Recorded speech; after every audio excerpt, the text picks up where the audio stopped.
બનાસકાંઠામાં પાલનપુરના સદરપુર ગ્રામ પંચાયતે આવાસોની માંગણી કરવામાં આવી રહી છે। નગરપાલિકાએ 42 કરોડના ખર્ચે 10 વર્ષ અગાઉ રાજીવ આવાસ યોજનાના મકાનો ઊભા કર્યા હતા। આવાસો હાલ ખંડેર હાલતમાં છે, સાથે આવાસ યોજના અસામાજિક તત્વોનો અડ્ડો બની ચૂકી છે। ત્યારે સદરપુર ગ્રામ પંચાયત તેના ગ્રામજનોને મકાન મળી રહે તે હેતુથી ખંડેર આવાસની માંગ કરવામાં આવી છે। જે ગ્રામ પંચાયતની જમીન હતી એમાં પાલિકાએ આવાસ યોજના ઊભી કરે તેવી માંગણી કરવામાં આવી છે। એટલે હવે જો આવાસ ગ્રામ પંચાયતને ફળવાય તો ગામના જરૂરિયાતમંદ લોકોને મકાનો આપવામાં આવશે। સરકારે લોકોને ટેક્સના પૈસા, કોઈ ગવર્મેન્ટના પૈસા નથી પોતાના, આ ટેક્સના પૈસાનો વેડફાવ અહીં એનો કોઈ સદુપયોગ થયો નથી। અને આ જગ્યાએ હેતુફેર કર્યા વગર મકાન બનાવ્યા હોય, આ જગ્યા ગટર માટે આપી લીધી, ના એટલું કર્યું। આ ગવર્મેન્ટ શ્રી સરકાર જમીન હે, એના માટે જો પટ ભરવા પડે તો ફેર અમે થાય, હેતુફેર થાય સિવાય થાય એમ નથી।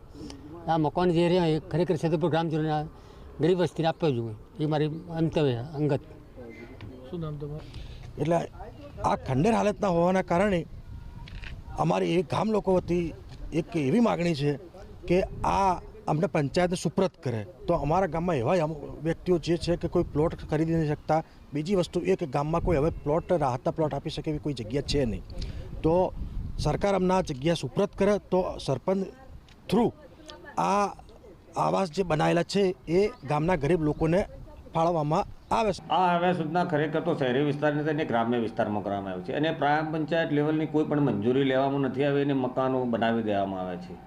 અમારા ગામ લોકોની તો એવી માગણી છે કે આ યોજના એક સરકારના કરોડો રૂપિયા ખર્ચાઈ ગયા છે, ખંડેર હાલતમાં છે અને અમને સદરપુર ગ્રામ પંચાયતની પરતમાં સુપ્રત કરે તો અમે અહીંયા ગરીબ જે પ્લોટ વિહાણા, મકાન વિહાણા લોકોને આપી શકીએ અને સરકારની યોજના સાર્થક થાય એવી અમારા ગામ લોકોની અરજ છે। પણ હજી નગરપાલિકામાં સરપંચશ્રી હજી આવ્યા નથી અને જો કદાચ આ બાબતે અમારા કన్నా આવશે તો યોગ્ય જગ્યાએ આ વાત અમે પહોંચાડીશું। કેટલાય સમયથી આ મકાનો પડે છે, લોકોને મળે માટે નગરપાલિકા શું પ્રયાસ ચાલુ કરશે? નહીં, આમાં નગરપાલિકા દ્વારા પણ યોગ્ય જગ્યાએ પત્ર લખાયેલો છે કે ભાઈ એનઓસી મળી જાય તો આગળ આપણે એમની કાર્યવાહી વધારીએ।